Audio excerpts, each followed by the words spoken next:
বাংলাদেশ বনাম জিম্বাবুয়ে এর দ্বিতীয় টি-20 ম্যাচে চতুর্থ ওভারে বল করতে আসেন তাসকিন আহমেদ। সেই ওভারের শেষ বলে এলবিডব্লিউ এর ফাঁদে পড়ে যান মারুয়ানি।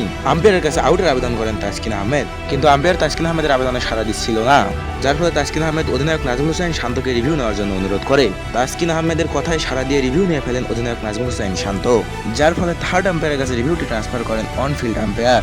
বাংলাদেশের ক্রিকেটারদের মধ্যে সেই সময় আলোচনা চলছিল যে এটি আউট। মাঠে সেই সময় বাংলাদেশি ক্রিকেটারদের হাসাহাসি করতেও দেখা যাচ্ছিল।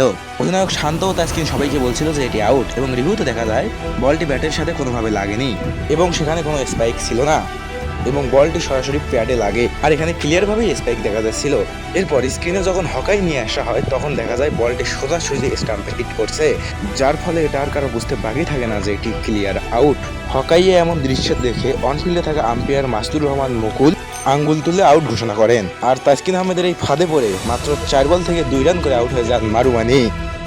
দর্শক, এই বিষয়ে আপনার মতামত কি আমাদের কমেন্ট করে জানা। ধন্যবাদ সবাইকে আমাদের ভিডিওটি দেখার জন্য।